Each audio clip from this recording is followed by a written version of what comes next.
이 데살로니가라고 하는 도시는 바울이 2차 전도 여행 때 가서 전도했던 도시입니다. 그런데 안타깝게도 바울이 데살로니가에서 3주밖에 전도를 못했습니다. 왜냐하면 바울을 방해한 유대인들이 바울의 전도를 핍박하고 방해했기 때문에 그렇습니다. 그 바울은 3주만 겨우 전도하고 아덴이라고 하는 곳으로 이제 아테네죠. 물러나게 됐습니다. 참 놀라운 소식이 전해졌어요. 3주밖에 전도를 못했는데 데살로니가에서 아주 큰 부흥이 일어나고 큰 교회가 서게 됐다는 거예요. 바울이 얼마나 기뻤겠습니까? 기쁘면서 한편으로 바울에게 이제 걱정이 있었어요. 왜냐하면 당시에 모든 교회들은 안으로는 거짓 교사들로 인해서 시험을 받고 밖으로는 박해하는 자들 때문에 시험을 받는 이 안팎의 공격을 받았습니다. 근데 데살로니가는 바울이 오래 못 있었기 때문에 제대로 양육을 못한 어떻게 보면 다 초신자들이에요. 이 사람들이 과연 이 환난을 이겨낼 수 있을까? 바울이 걱정한 거죠. 그 걱정 끝에 바울은 자신의 영적 아들인 디모데를 데살로니가에 보내게 됩니다. 오늘 2절 말씀 보면은 바울이 디모데를 보낸 이유를 이렇게 말합니다. 우리 형제 곧 그리스도의 복음을 전하는 하나님의 일꾼이 디모데를 보내노니 이는 너희를 굳건하게 하고 너희 믿음에 대하여 위로함으로 그랬습니다. 데살로니가 교회를 굳건하게 하고 그 성도들을 위로하기 위해서 바울은 디모데를 데살로니가에 보낸 것이죠. 데살로니가에 갔던 디모데가 이제 돌아왔어요. 그리고 바울에게 보고합니다. 데살로니가 교회 교인들이 초신자임에도 불구하고 환난 중에서도 믿음이 흔들리지 않고 믿음으로 잘 살고 있다는 소식을 바울에게 전했어요. 이 소식을 들은 바울이 큰 위로를 받았습니다. 7절 말씀 보면 이러므로 형제들아 우리가 모든 궁핍과 환난 가운데서 너희 믿음으로 말미암아 너희에게 위로를 받았노라 그랬습니다. 이 구절을 보면 바울도 지금 궁핍과 환난을 당하기 어려워요.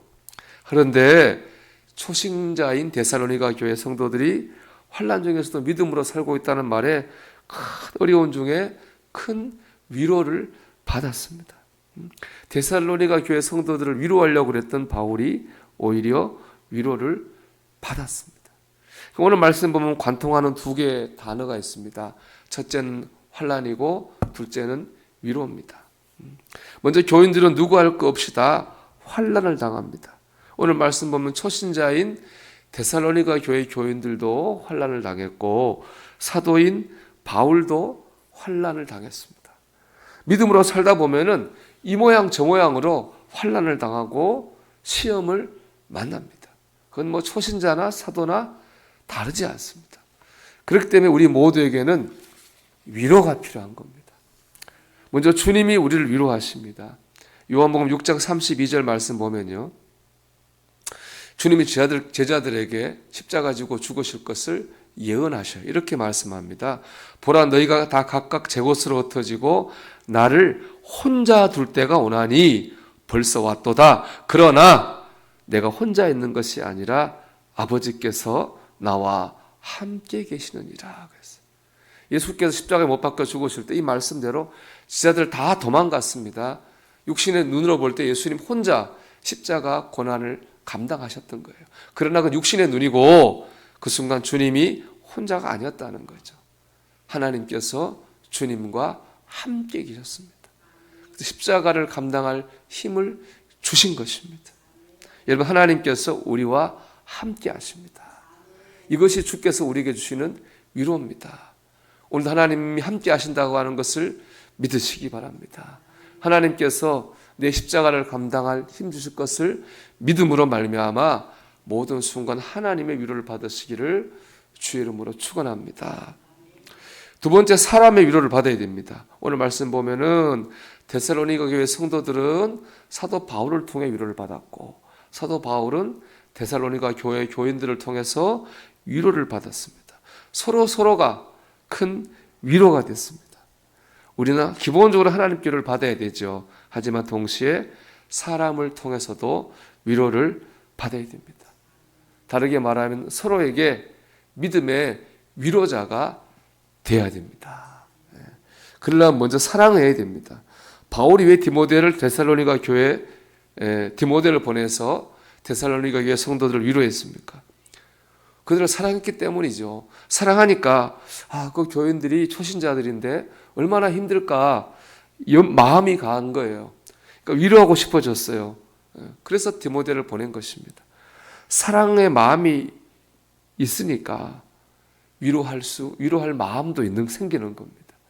또 그 참 사랑의 마음이 전해지니까 참 위로도 할 수 있었습니다. 여러분, 우리가 믿음의 위로자가 되려면 먼저 사랑해야 됩니다. 여러분, 가족을 사랑하게 해주세요. 교회 식구들을 사랑하게 해주세요. 이웃을 사랑하게 해주세요. 먼저 기도하시기 바랍니다. 그래서 그 사랑의 마음을 가지고 여러분 참 위로자가 되시기를 주의 이름으로 축원합니다. 두 번째, 내가 믿음으로 바로 서야 됩니다. 바울은 환난 가운데서도 믿음으로 바로 서 있는 데살로니가 교회 성도들을 통해서 위로를 받았습니다. 그 모습의 위로를 받은 거죠. 내가 믿음으로 바로 설 때 다른 그리스도인들에게 큰 위로를 줄 수 있습니다. 가끔 병원에 신방 가보면 이런 말을 듣습니다. 목사님, 옆에 저 권사님이 계신데 저 권사님이 참 믿음으로 사는 모습 보면 제가 병원에서 큰 위로를 받습니다.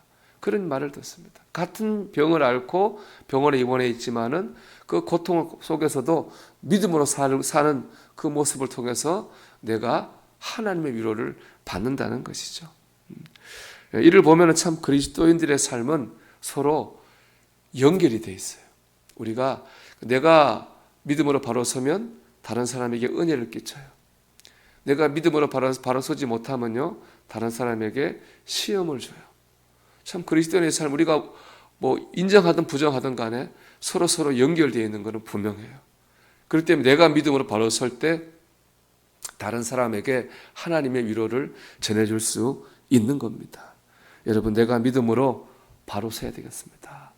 어렵고 힘들어도 하나님의 위로를 붙들고 내가 믿음으로 바로 설 때에 우리는 다른 사람을 위로하는 믿음의 위로자가 될 줄로 믿습니다. 오늘도 하나님의 위로를 받으며 믿음의 위로자로 살아갈 수 있는 저와 여러분이 되기를 주의 이름으로 축원합니다.